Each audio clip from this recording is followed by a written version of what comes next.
All right, tonight we have the cynical Christian here, and it's evolution, which I've got my shirt on. By the way, evolution is a fact. And then right here, you can see where to go. By the way, evolution is a fact. If you want to support the channel, or you just want to let everybody know that fucking evolution's a fact, get the fuck over it. Then definitely get one of these shirts that don't include any of the curse words, but still sends the same message. I know that that's probably not ideal for some people because you just want to tell people, hey, it's a fucking fact, motherfucker, kind of thing. But, you know, I actually had somebody on Instagram one day be like, isn't the science still out on evolution? Oh shit, where have you been? Under a goddamn mountain? I got my whiskey right here. I'm gonna need it.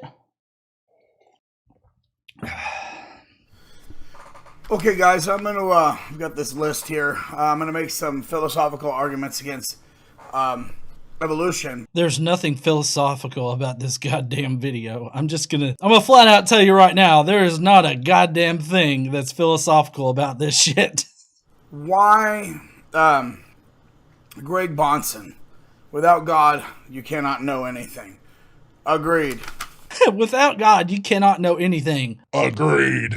So for your particular God, well, your particular God's going to be the Christian God, which is the same as the Judaism God. So that reaches back to, what was it, like 6,000 BCE or something like that. There have been plenty of other religions that have existed way before yours. Before we even had the concept of religion, we still had the ability to like reason and shit. Like reason, I would say, got us into this shit in the first place because you had fucked up people trying to reason their way around the world. They didn't know what the fuck was going on. So they're like, well, you know what? I think we should definitely rip out Harry's heart and sacrifice it to that sun god so he'll come back. Look at it. It's disappearing in the middle of the day. It was an eclipse. It freaked them the fuck out. Lunar eclipses also freaked them the fuck out, and I'm sure they sacrificed a couple Harrys then. Probably a few Karens as well.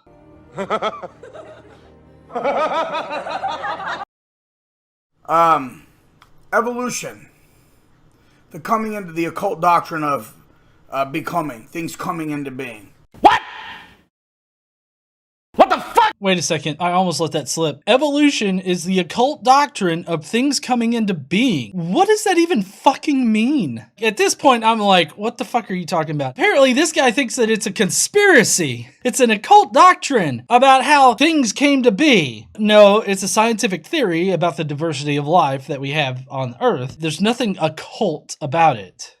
Without God, without the divine mind, we don't have any trustworthy faculties of the human mind. Are you stupid or something? Because if everything is evolved for the sake of survival and procreation, then there is no, by default, higher transcendent truth. There is nothing but the material. And this implies that logic would be a result of evolutionary psychology. I disagree. I don't think that it's a result of evolutionary psychology. I don't know what you mean by that. I feel like you don't know what that would even mean. Logic is a human description of things that we experience and notice in reality. It is a man-made description. And yeah, man is flawed. Like, we can't inherently or absolutely trust our senses or even our faculties. And that's fine because we have methods and ways to counteract any kind of subjective bias that we might have so that we can get to the objective truth as close as we can get to it, at least. Which means it's not binding.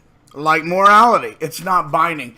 It is a utilitarian man-made construct which could change. Well, yes, because they are human descriptions of what we experience in reality, they are subject to change because our human experiences may not represent the actual thing that's happening. A good example of this is like lightning. People used to think that the gods threw lightning, like Zeus and all this other shit. Like they thought that the gods were responsible for storms and weather and cancer and dick cancer too, I'm sure. In the Bible, dick cancer is definitely God's shtick. You guys don't remember in the Bible, there's this one point where these people stole the Ark of the Covenant, so God gave them all dick cancer, and I guess clit cancer too.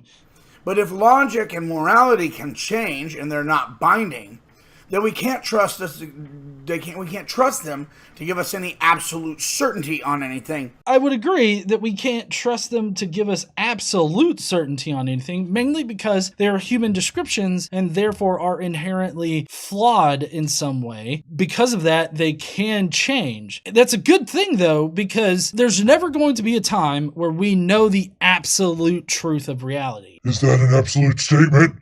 I think that there's an overarching absolute truth, but I don't think that we would even know that we have achieved that when we've gotten there. So only with the certainty of the divine revelation of that divine mind can we know anything. Stop it. Get some help.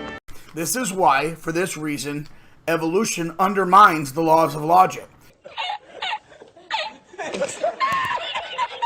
What? No, evolution doesn't undermine the laws of logic. It's illogical to say that evolution doesn't happen. Like, that shit just doesn't make sense.